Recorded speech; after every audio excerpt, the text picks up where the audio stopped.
subscribe. Have you ever heard of Lunacid, sir?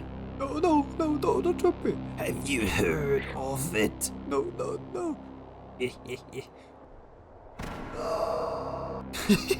Okay, Lunacid, the cool game we are going to review today. It is made by it's made by the big gal herself. What's that? Akuma. I also had an interview with her, but I kind of broke it.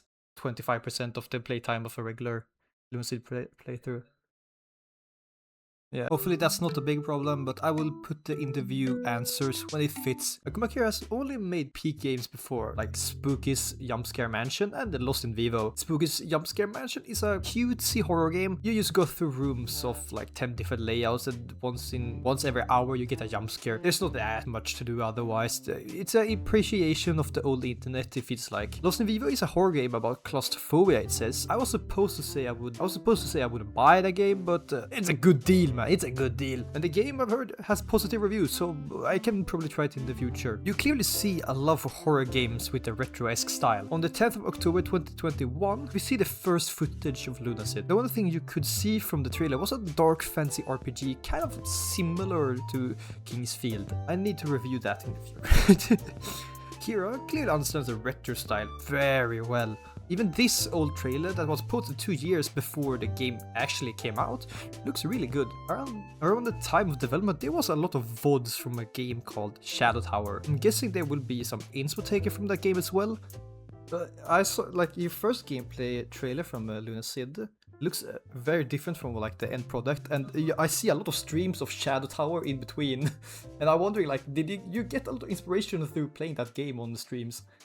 The short mechanic came from Kingsfield/Shadow Tower. There's probably more, but I forgot. The game came out on the 31st of October 2023.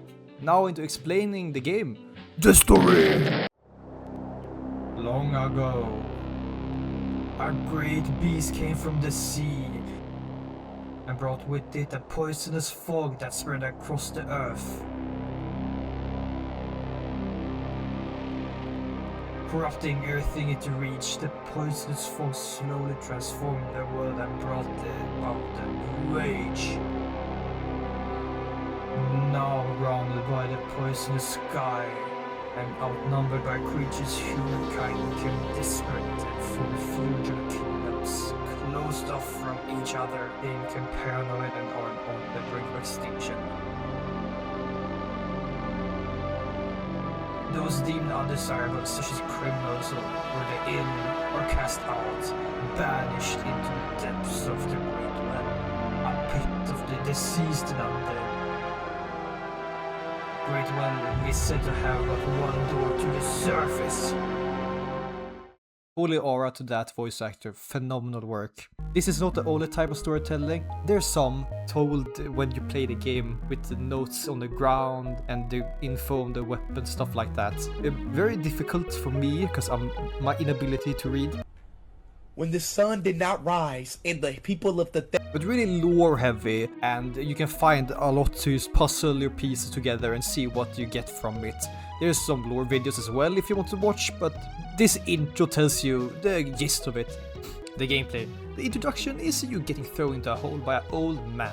You're apparently trying to get your life back. What? You walk through the dark cave until you eventually see something glimmer in the dark. You walk further. Then, oh my god, start you with a weapon! Attack. The weapon will help you a lot. Combat is an important factor of this game. The combat system is pretty easily understandable. You can spam, but there's a charge bar. This means that if you hold your left click, you will charge up your attack and then release it. And majority of weapons work like that. You can spam on some, but charge attacks kind of need to charge it up. Generally pretty simple, but this attack was probably inspired by Kingsfield's charge attack. You also have a block. The block is pretty weak. You can't block all the attack from an enemy, but just go away from this room. Like, now move forward. Ooh, light. What? Snails! Impressive. The block attack is not that useful. There are shields, but they count as weapons, so you can use them. So you can only use one weapon at a time. It feels like the system was meant to be bigger, but it's good enough for a few big enemies. This block system is better for bosses, because regular enemies won't do enough damage to really hurt you like that most of the time, depending on what you put your skills in. There are magical rings as well, so there's a magic system. There are two different categories in my opinion. The magic that consumes health and the magic that consumes mana. I'm guessing it's a vampiristic spells and normal ones. So the regular rings have either cool attacks or support, and you can do like fire attacks or charge blood after them. But there's also supportive like the coffin. You spawn a coffin with your blood, and you can cheese a lot of exploration with it. I like that. Not that much more for the magic system. Some weapons have magical capabilities, but I won't even spoil that, so you'll understand that later. When you say magic, there's also elements, because weapons and spells have elements. It makes some weapon more usable and some weapons a bit unusable depending on where you are in the game. If a weapon is imbued with light, you can't kill a certain type of enemy. That goes for most enemies. It's not a horrible mechanic. It's a bit boring because they could have done more with it in my opinion. It's not really easy to understand which enemy is weaker to what element. You kinda guess by hitting them and changing weapon a couple of times. But I feel like the spells shows better of elements, because like of course an ice spell does an ice attack. Of course a fireball does fire attack, so understandable. But change out the weapons more and use different to try see what's the best. And I like that as a feature otherwise. Whirling's aesthetic. Now when you're educated, how does everything feel? I'm going to be honest here. I've dropped this game twice because I was too scared to finish it. I've had this game a while because of a bundle deal I bought this game with. And it's a really fun game, and the atmosphere, it's on point. There's some parts in this game that actually makes me shit myself.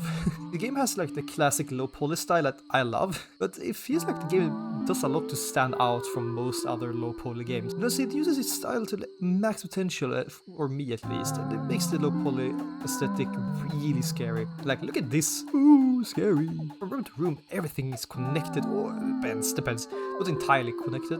There are, of course, loading screens. We're not playing Dark Souls here. The map ranges from pretty big to kind of small depending where you are. There are sub-levels to the levels, of course, but the regular levels I will be talking about because they look pretty big to me. And of course, every level has a secret because this is a horror game, so you gotta have some secrets. You just get coffin. Every stage is so dark, you go through them and you're scared. There's some with lava, some with a desert. It's pretty nice. Like, there's a lot of different variations of environments, and I enjoy that. It's not only just going into castle and cave and castle and cave. So you have different designs and stuff like that. That works really well. I feel like the parts of the game where the darkness really strikes, those parts makes me feel really happy.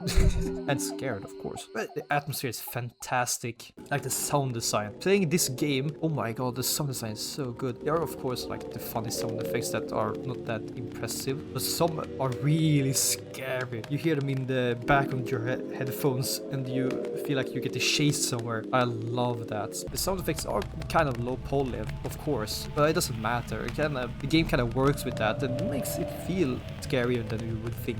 OST. It ranges from atmospheric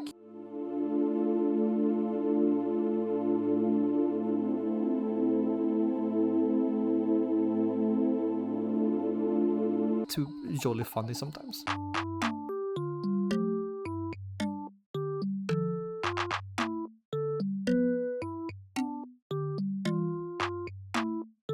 How do you come up with the aesthetic and like the music for different areas? Because most of the music are credited to you. This playlist kind of inspired Lost in Vivo and Lunacid soundtrack. So you can just search this up on Spotify and stuff like that and you'll find what inspired her. The BFCCTPT.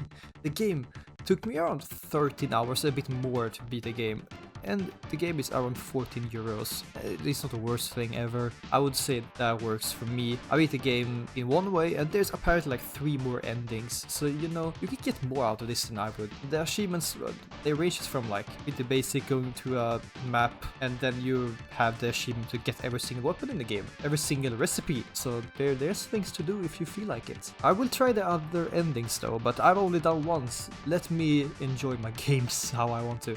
The BFCCTPT says that this game doesn't get any points removed, and for the future of course. There is a DLC in the making, and the DLC is apparently 70% done, and it has a very big scope, and yeah, that's good. That's good.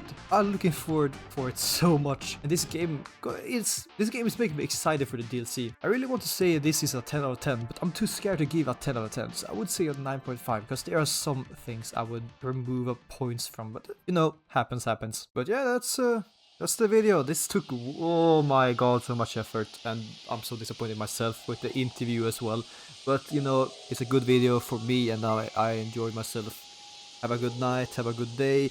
Subscribe, make sure to wash your hands. Goodbye.